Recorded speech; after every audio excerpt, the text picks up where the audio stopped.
नमस्कार, फायरसाइडको नयाँ अङ्कमा तपाईलाई स्वागत छ। आजको अङ्क साबिकको भन्दा फरक हुनेछ। आज हामीसँग भारतीय लेखक गुरचरण दास हुनुहुन्छ।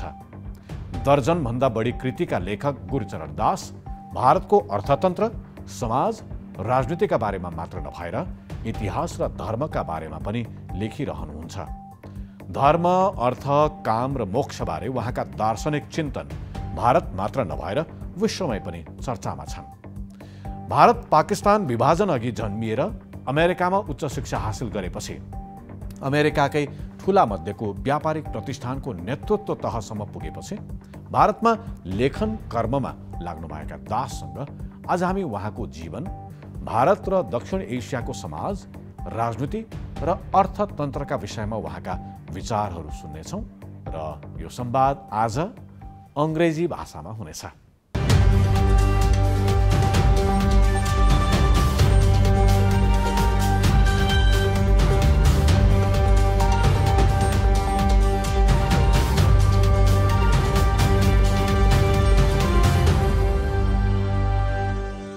Mr. Gurcharan Das, welcome to Fireside. Thank you so much for gracing us with your presence. Well, it's a great honor. Thank you for having me. We have been reading you on your books. Basically, I came to know about you from my mentor, one of the senior journalists of Nepal, Vijay Kumar Pandey. He is also an author. Firstly, I read your book. It's called The Difficulty of Being Good. And it has a huge impact on me. We'll talk about this book as well and other books. For the foremost, for my audience, I want to just go through your life in a brief. Please correct me if I'm wrong. I got these facts from internet. You were born in Layalpur. It's now called Faisalabad. That's in Pakistan. In 1942. Your father was an engineer with the government of Punjab. Your family lived in Lahore at the time of the partition of India in August 1947, when you had to flee for your lives. You arrived as a refugee in Simla. And this was where you grew up. Your father was a passionate mystic and meditated for many hours.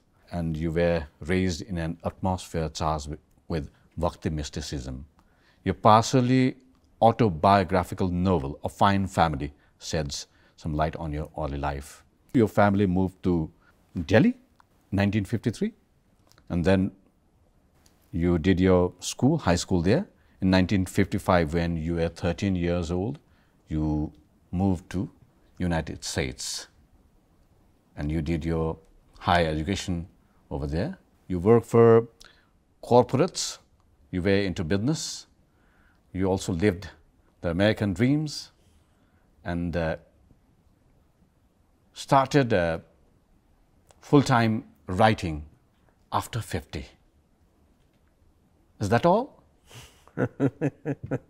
Well, that's enough. So I want to know the story when you moved to United States. Before that, you saw the terror, the war, during the division in 1947, when India and Pakistan left each other, or Pakistan was created. You were too young then. Can you tell some story? Well, it's the story that I tell in my memoir called Another Sort of Freedom. And really, it's August 15th, 1947. India was divided into Pakistan and India, and we were Hindus in Lahore, and we had to run for our lives because killing had already started. And so we escaped with only the clothes on our back, and we managed to come through the border, and I can still remember we're on a train station waiting for the train to take off, and the window of the compartment of the train is open. I look out there's a handsome, tall policeman guarding the peace on the platform, and suddenly two Sikh boys, teenagers, they come with their kirpans and they kill the policeman. He drops to the ground, and then there's blood covered in my memory over his body. My mother shuts the window.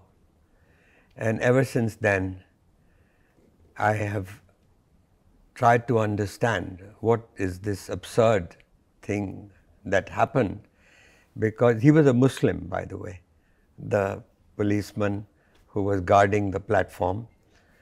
And just because he was a Muslim, he was killed. And people had lived together, Hindus, Muslims, for hundreds of years. And suddenly people turned against their neighbors. And so I can only think of it as temporary insanity. The only difference is this temporary insanity came in groups. So it was much worse when groups go temporarily insane. And in this case, the whole of Punjab became temporarily insane. You know, there was an incident that happened a few months before, which related to me personally and another young boy. And I'll take a minute and tell you that story, because that's also a story of temporary insanity that we all face once in a while.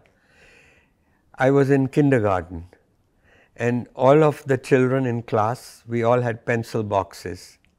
The boy next to me had no pencil box. He was Muslim. And he was poor. And he was always borrowing my pencils, so I didn't like that. And then there was a boy who sat in front of me. That boy was called Ayan? No, the one, Ayan was the Muslim boy. Okay. And the guy who sat in front of me, he was a rich kid. He had 2 pencil boxes. He was the only one who came to the school in a car. We all walked to school. Back then? Back then. And so I took one day at recess, when everybody had gone out of the class, I took the pencil box, one of the extra pencil boxes, on the rich kid's desk and put it on Ayan's desk. And then after recess, everybody came back, and the rich kid screamed, "Who stole my pencil box?" And because he was a rich kid, the teacher got very worried. We all had to stand up, and we all said, "No, we don't know anything about who took the pencil box." When it came Ayan's turn, he said, "Yes, there's a pencil box on my desk, but I didn't put it there." Nobody believed him. Then it came my turn, and this was the time I should have rescued Ayan. He's your friend. Yeah, and what do? I remain quiet. I have frozen. You didn't say anything. I didn't say anything. And so Ayan was taken in front of the class. He was punished. And this scene still gives me nightmares. I was 5 years old then. I'm 80 years plus today.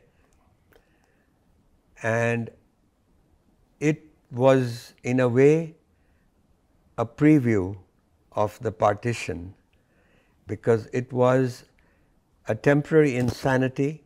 Here, I thought I was doing good, some kind of idea of creating equality and balance in class, taking an extra pencil box from one desk and putting on the other. And when it came time to save the boy, I didn't do it. And so all I can say is that I was temporarily insane. The only difference is, in my case, Ayan was punished. In the case of Punjab, millions of people lost their lives. Do you see that urge of speaking the truth, or Yeah. do you see that sanity in the youngster in this generation, in India or abroad? Well, I think that the younger generations are a lot more relaxed, and they're concerned now with, at least in India, they're really concerned with making a life and making a future. And they are not into religion particularly. As far as the young people are concerned, I think we've come a long way. Now, in the country. So I personally I'm hopeful about India and the future, and the young people especially. We'll talk about this later as well. There is more to deal about this. I have a few questions to ask you. I have written them on my paper. So I would like to start with this question that is based on your recent book that is called Another Sort of Freedom. What I wanted to know, you have told somewhere about your realization that you don't still feel the freedom, or you haven't achieved that freedom. So what is this freedom you are seeking for? Well, I think I've been lucky. I've had not one but two successful careers in my life. I had a career as a corporate executive, and I became CEO of the company. And I had another career as a writer. And before that, I had another career, third, where I was an academic. You went to Harvard, you went to Oxford. Yeah, well, I was going to become a philosopher, professional philosopher. You were offered scholarship by Oxford. That's right. And I did not finally, last minute, I turned them down because I got cold feet. I asked myself, did I really want to spend the rest of my life at that stratosphere of abstract thought? No. And so I quit that. My point is that in all this while, I made big switches in my life. Just when I had a promising academic career, I became a salesman for Vicks VapoRub. Yes, we have to mention that, Vicks VapoRub. That is what we also use. When you catch a cold. Yes. Well, that was the first company that I worked for. And I really only worked for one company because that company was bought by Procter and Gamble worldwide. And a multinational company. A multinational company. And what I have realized is that all of us human beings, we all need to have a degree of ego in order to survive. Yes. We wouldn't wake up in the morning if we didn't feel a sense of being driven by a force, and that is the human ego. And we all want to be somebody. We don't want to be a nobody. That's another very human need that we all have. And yet, the problem is that ego goes beyond the boundary. And what is self-interest? We are self-interested, but it becomes selfishness when it goes to the extreme. So self-interest is natural. If it's raining, I carry an umbrella. That's self-interest. Nothing selfish about that. That is a need. It's a need. So the problem, though, is that even though I've had successful life, a successful career, I still feel a sense that I am a victim of the ego. I still feel that I feel the need for premium treatment. When I stand in a queue, why can't I be first? My books sell well, and I went to a bookshop the other day, and this was in Khan Market in Delhi. Oh. And I did not see my new book in the bookshop. So you were worried why my book So is I not... went charging into the dealer and I said, look, don't you know I'm a best-selling writer? Why didn't you put my book in the window? So he puts the book in the window. And you feel special. And I feel special, but he has put it at the back. So I said, put it in the front. So you see, ultimately, the freedom that I'm talking about is the freedom to take your work. When you take your work seriously, but not yourself seriously, you achieve a degree of freedom. Therefore, it's very important to draw that line in human life. And I have not achieved it. It's a work in progress. But ultimately, I've dedicated my book to the happy few who don't take themselves too seriously. It might be easier for you as being successful in your career, in whatever career you have chosen. You have been writing for years now. You are accomplished. You have everything around. You have people around. You have earned. So that it might be easy. But there are so many people around who are thinking of what to eat, what to... they don't have anything they want in their life. Yes. So how do you suggest them to forget themselves? Well, it's really when you love someone or when you love something you do, you forget yourself at that moment. So the answer is to love the work you do. And of course, many people don't. But I tell a story of a night guard in our company who he didn't care. He did extraordinary things, but he never cared who got the credit. He was very happy to let someone else take the credit for it. So the idea is this, that, you know, my definition of happiness is to love the work you do and love the person you live with. Punto, end. When you love the person you live with or love the work you do, you forget yourself. That is kind of, and that freedom that you get is moksha, in my view. And that moksha is, you see it in your life because you begin to live lightly. There's another Sanskrit word called laghima.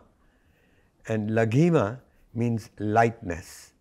And to live, to be light, to not carry a burden on your shoulder. The biggest burden is the ego. My question is still that most of the people in the world, they do not have the basic requirements to have a good life. They don't have access to the services, even government services. They don't have access to education. They don't have access to health services. They are far from all these modern amenities.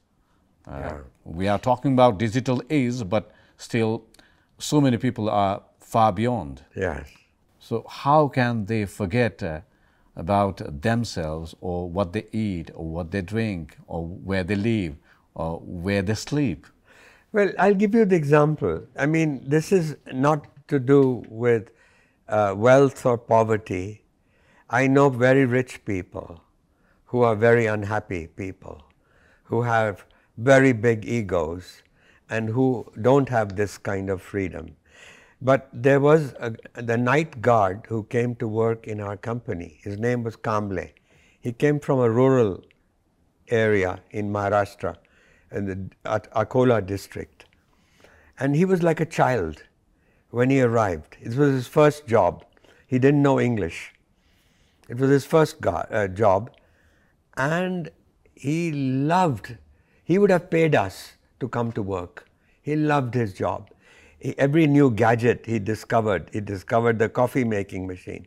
Soon he's making coffee and serving everyone. Then he discovers the telex machine, but he can't send telexes because he doesn't know English. Those days we sent telexes Yes. to each other. So what I'm saying is that here was a fellow, and there are people who work in the farm. They're poor, but they have an attitude. And this is exactly the attitude that Krishna is telling Arjuna in the Mahabharata, in the Gita, about nishkam karma, that nishphala karma. Don't look to the rewards of your work. Look to the work itself. And so I think anyone doing any job, this fellow Kamble, he was extraordinary. I could go on and on, tell you all about him. And he started rising in the company because the company saw Yes, because that this was a he had this special guy. opportunity to work in your company. He got the job. But there are people who are longing for these employment opportunities. But I think that, look, it's not the fact that he was a simple night guard, but there are other people who work and they love their work and they have achieved that freedom. So you can be rich or poor. By your choice. By your choice. It's your attitude. You know the mistake we make when we hire people in a company? We look for skills. And we have learned one lesson the business world will tell you. Business leaders, it's not what their intelligence is, it's not their skills, it's their attitude. This whole conversation started with the term that you mentioned on your book, another sort of freedom. But when we talk about freedom, independence, or the pursuit of happiness, when we compare the status of lives around the world with the lives in India or even in Nepal, people do not have the status of humans as well. You know this caste system that prevails in India and Nepal as well, that you experience only after when you went to United States. Yes, that's true. You experienced that the dominance of racism and casteism in United States. But India, Nepal, and South Asian countries are living with this system for years and years. Yes, yes. And we are still living it. Yeah. People are not being able to move out from this system that makes them live in desert. Yeah, yeah. Well, you know, I used to believe that once once everybody, even the low caste, they rose economically, that caste would become meaningless. Just as if in America, if the whole black community became middle class, that prejudice and race would disappear. Not true. This is the unhappy truth that I have realized. And frankly, as you were saying, I mean, I don't think that it's an easy one. Politically, in India, we've tried to create affirmative action programs like reservations in government jobs and universities. And it's the more reservations you give, the more people want. So ultimately, you may not even hire anyone on the basis of merit. It'll be all on reservations. That's the downside of democracy. Yes. I mean, this is not to say that the reservations have not done some good. There are a lot of Dalit families I know who have benefited, but equally there are Dalit families who benefited from the 1991 reforms that we had, where we finally gave up the license Raj of the first 40 years. You know, we sacrificed 2 generations of our country's opportunities for the young. I think very, very difficult it will be to obliterate it. It took centuries and centuries for the human being to grow up with it, and it's not going to go away easily. So we should be modest in our desire, But at the same time, I do believe the best answer, of course, is at the earliest stage of school, kindergarten, grade 1, is when you have to begin to give an equal education and the best possible education to all. That would help. So the point is, economic development won't make this disappear. No, it won't make it disappear, just as it hasn't. And frankly, I discovered caste in India, in America, when I was in high school. Yeah. My father was sent to Washington because by the government of India to negotiate the Indus Water Treaty, which was the rivers of Punjab, because Punjab had been split into two, into Pakistan Punjab and India Punjab. And the rivers flowed from Indian Punjab into Pakistan Punjab. So the idea was that we had to share the waters. India started putting dams on its side, Pakistan would have no water. Anyway, I went to America and I went to high school, and my mother very quickly realized that I was way ahead of my class. And so she went to the principal and she says to the principal, give him a test, he's way ahead of his class. And the principal was an old style southerner, and he looked at the color of my skin and he said to me, welcome to America. In our country, colored boys are not supposed to get too big for their boots. So he says, you be a good boy, stay out of trouble. After, when you graduate from the school, you'll get a diploma, and there are a lot of factories opening up around here, and you'll get a good factory job. That, son, is the American dream. My mother was horrified at this, and she didn't know what to say. But my father, when we went home, he explained to me. He says, you know, human beings suffer from prejudice, and this relates to the institutions sometimes we create.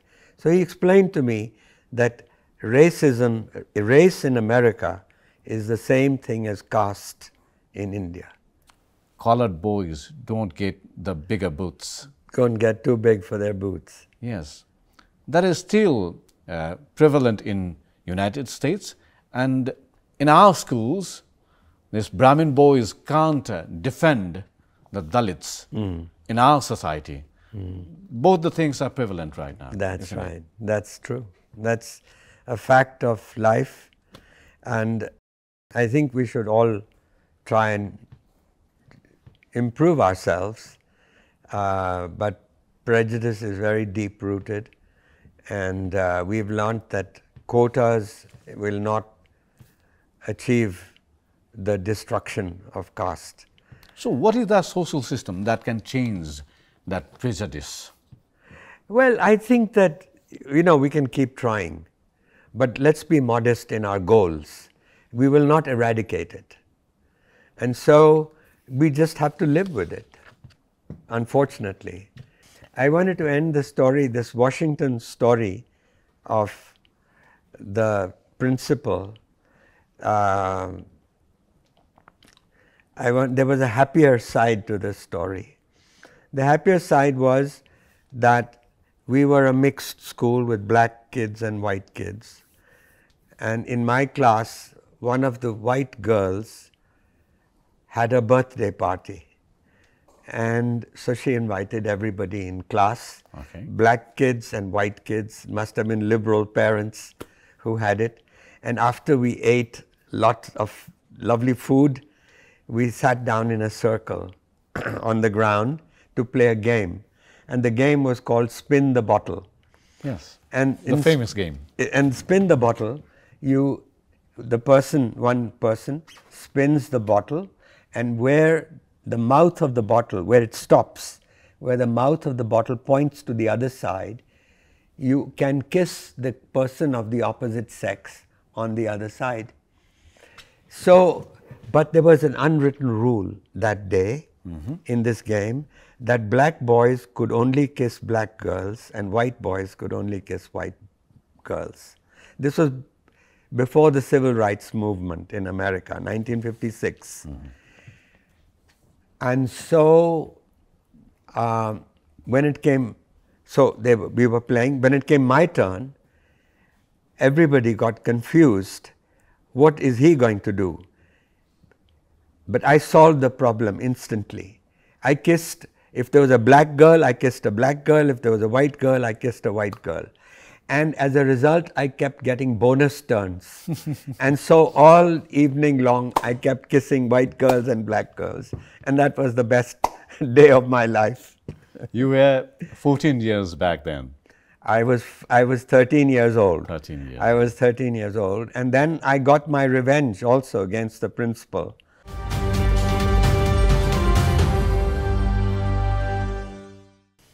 Your book, India Unbound, Garden mentioned it as a quiet earthquake. You claim that you were the one who predicted that India is rising for the first time. And we saw the rise, we saw the development, we saw the transformation. Was it all you were predicting? Well, certainly, as I said, we got our freedom in 1991, economic freedom. Before that, we were a controlled, over-regulated socialist economy, a command economy.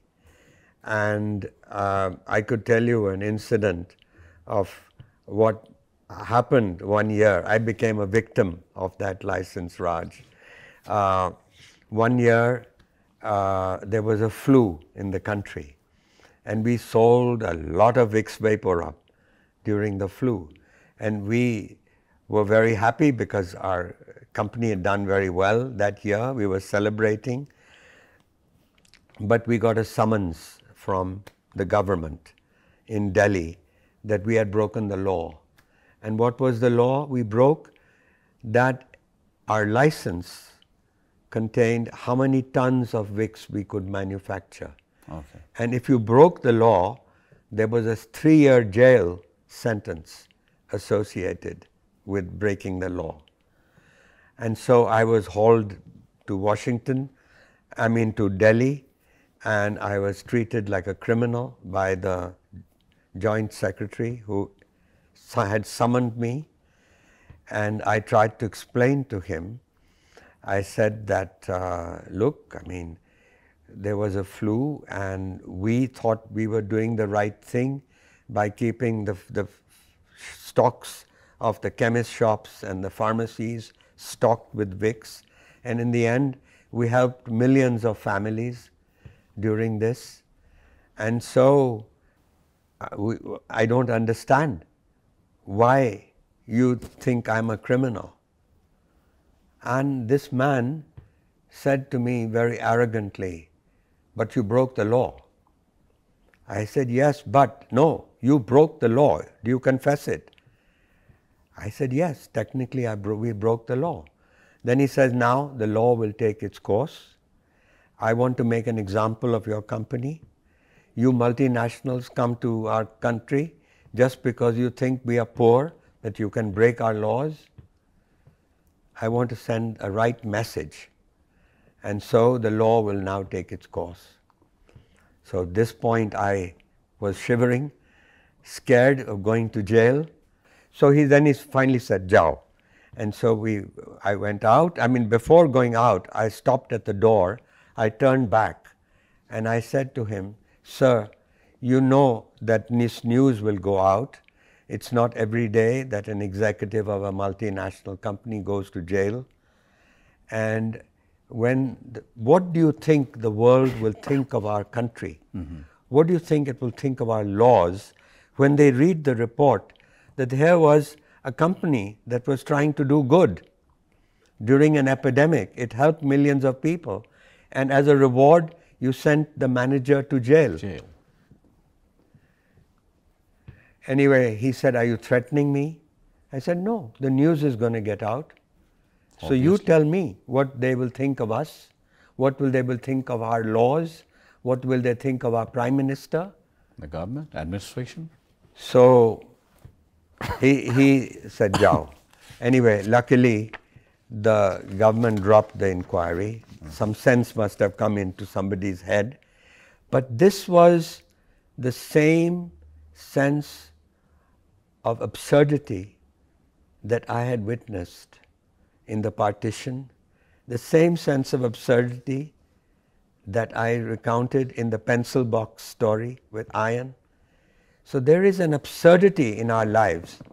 Anyway, from that day, I promptly stopped supporting the Congress party. I joined the Swatantra party. I became a classical liberal. So now you ask me what happened after 91. Now 91, we abandoned socialist economy and we became free, and young people suddenly got jobs. And in the last 30 years, India has lifted 450 million people out of poverty. We have grown at 6% a year in real terms for the last 30 years, second only to China. Right. And the middle class has grown from 10% to 30%. But we still have not created enough jobs. What was the basis of your prediction that India is economically rising? Well, the basis was, as a classical liberal, I recognized that the only way, true way to bring prosperity to a country is through the market mechanism. Now the markets also fail, you need regulation, but it is still better than a state-run economy, the state-run enterprises. In India, everything was owned by the state, yes, like in Russia.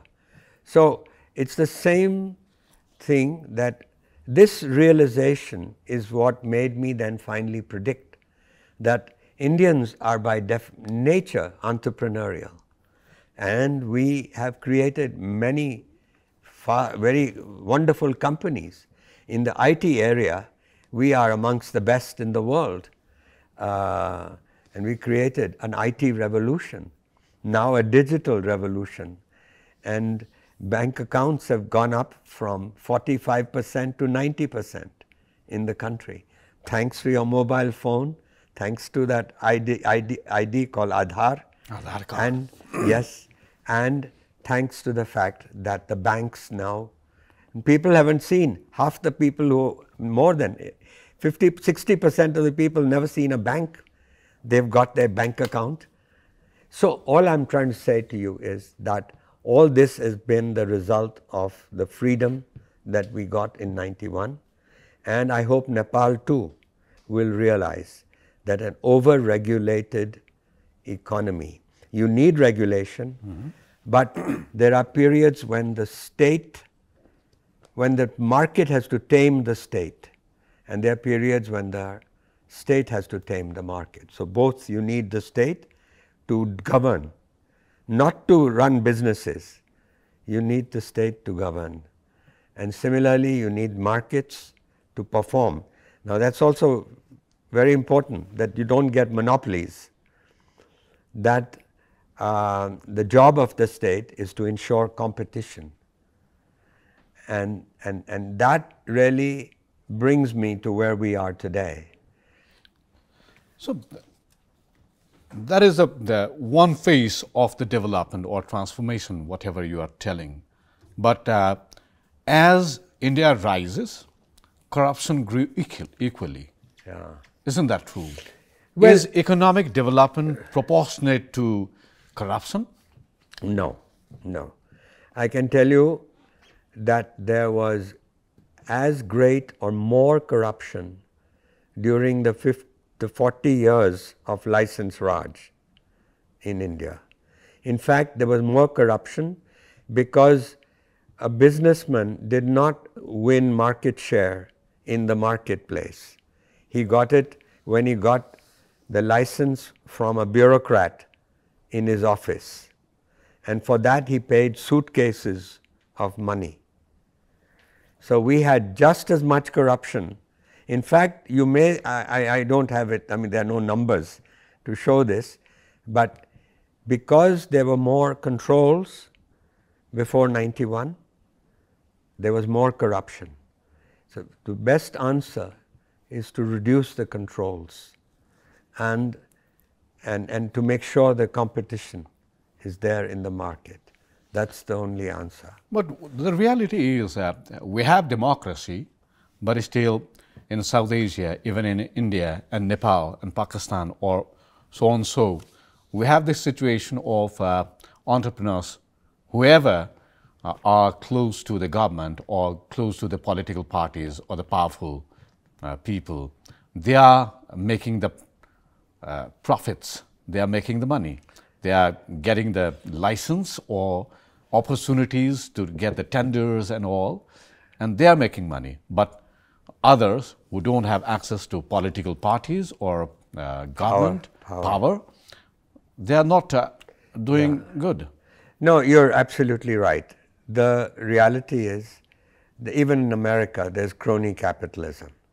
So the answer to that is not for the government to take over the economy. The answer is enlightened regulation, and if you allow competition to exist in the market, then the consumer will be benefited, and there is a tendency in the market also for creating a monopoly, and that's just as bad. Mm-hmm. So ultimately, you need to put the right people as regulators in the government who understand business, but who also understand what society needs. So the thing is to take it out of the area of ideology, that you have to be practical. I mean, as a classical liberal, that's what I have learned. Frankly, I have learned that extreme right and extreme left are our enemies, really. The extreme left wants the government to control everything. The extreme right wants the government to get off completely everything. You have to find a balance. Mm-hmm. And therefore, a liberal is not very popular as a person. Both sides hate him. As you repeatedly mentioned that you are classical liberal, on this book, The Dilemma of an Indian Liberal, I went through this chapter called The Liberal is Unelectable. It's an interesting topic. The liberal is unelectable. Can you please shed light on this? Well, you know, in a democracy, if you have two candidates, you have the liberal candidate who tells the people that, look, I will do the economic reforms, I will make the country hospitable to investment, factories will come, jobs will come, everybody will rise, we'll invest in education so people get skills and so on. That's the liberal message. The candidate who is fighting against the liberal, what will he say? He says, tomorrow I will give you electricity at half the price. I will give you rice at half the price. Who do you think will win in the election? The other guy. Because people will say, oh, by the time the results come from what the liberal wants to do, it'll take years to improve education. It will take years for investment to come and jobs to come. And then you won't even be there to hold us accountable. We want to hold you accountable. But the day this guy becomes our leader, we'll get free electricity, we'll get free food. So this is partly a problem of democracy. Yes, India itself has been living the democracy for last 70 years, but still the politics is based on religion or, let's say, or caste. Caste. Hindu nationalism is prevalent. Why democracy can't demolish all these facts? Well, I mean, democracy also is a flawed system. Only thing is, as Churchill said, it's the best of the worst alternatives. And so, just as the market is the best of the worst alternatives. Now, in India, we have states where these people get free electricity, free water, and so on, and you bankrupted the state. The state could not even pay salaries in those particular areas, regions where this happened. And these are some of the reasons why a state like Bihar got left behind and why Tamil Nadu and Gujarat and Maharashtra and Telangana, they rose up. So it's responsibility where slowly there have been leaders like Chandrababu Naidu was a leader who has now come back in Andhra Pradesh as the chief minister. I'm sure Andhra Pradesh is going to do well.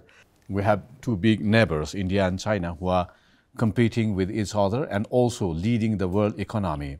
We have the impact of economical growth, whatever India is achieving or China is achieving.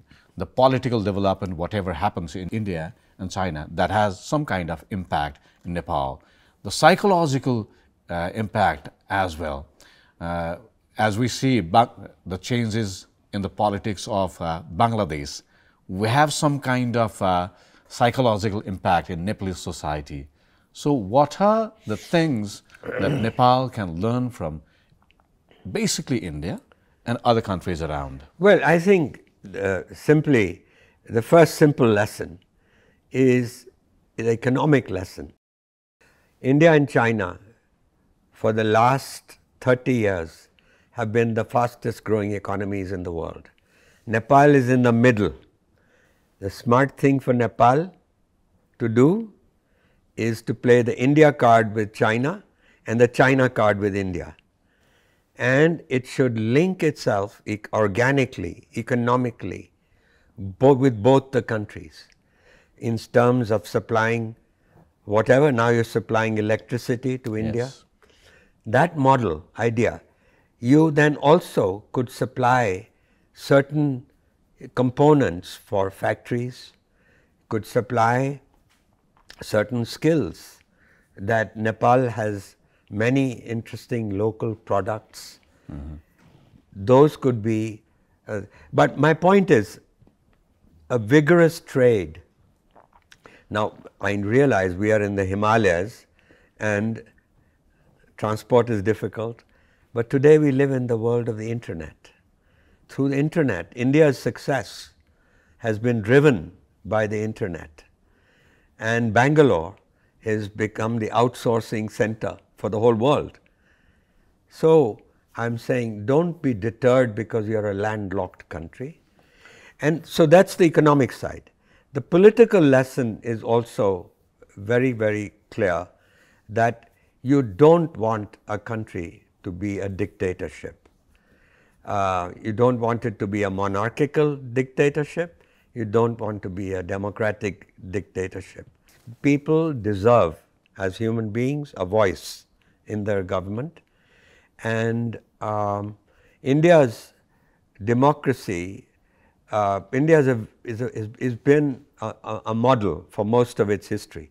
Only in recent times in the last 10 years, our democracy began to weaken. Yes. So that's a lesson that we must make sure that the institutions are strong, who can resist a dictator. And it was fortunate that our last election now has put a little bit of a stop to the dictatorial tendencies of the ruling party. BJP. And so I think basically good leaders have to really think in terms of making their countries prosperous, but also retaining the freedom in the country. And we've had some good leaders and good ones to follow. Deng Xiaoping in China is a good leader. Let me put forward another question that comes from that suggestion you made to play smart with India and China playing China card to India and India card to China. But as an independent nation, is it really smart to play cards with other countries and fall back? Well, I mean, I'm not saying just play cards. I'm saying the real lesson is to link your economies with both countries. The playing cards idea is that sometimes you have to, because you are a smaller country, you have to tell the other country that to back off. You don't want another country to dominate. And that's what I meant. Okay. That by playing the cards is to preserve your independence as a country. Are you still an admirer of Narendra Modi? Well, I am certainly in 2014, I did support, and I did support Mr. Modi, and I was filled with admiration for the rhetoric that he had, maximum governance, minimum government, which to a classical liberal was music to the ears. And his single-minded focus on the economy, vikas, vikas, vikas, parivartan, parivartan, is what he talked about. And also, I was very, very upset by the previous government, the UPA 2, that where the decision making was paralyzed, there was corruption. And I think that's why people brought in Modi. Yeah. But I was also scared because Modi's record in 2002 was not a good record. And I had been, as I was a columnist for the Times of India, and I wrote a number of columns in 2002. Yeah, you predicted before 2014 India election, you predicted that if Narendra Modi was elected the PM, he would stimulate high growth and reduce corruption, but might not implement the necessary governance reforms to transform India into a strong liberal state. Yeah. So what I'm trying to say is that I was aware of the downside of Mr. Modi because of the Gujarat 2002 riots. But I thought that maybe he had learnt a lesson over those 12 years from 2002 to 2014, and that he was genuinely going to implement reforms after that. Anyway, the last 10 years, he has done so many good things, I must confess.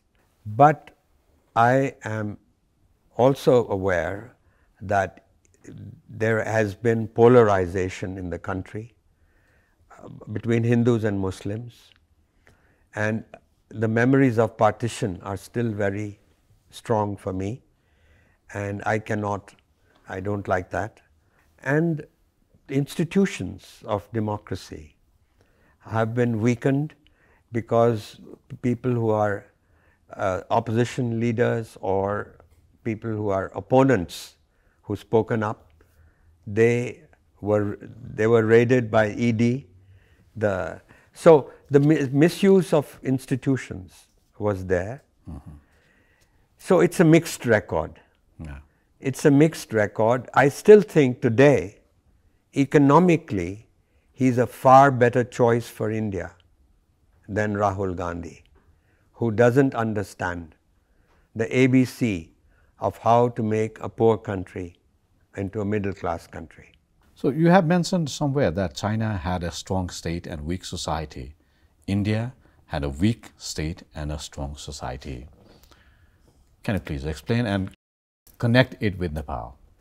Well, history of China is a history of empires, one after the other.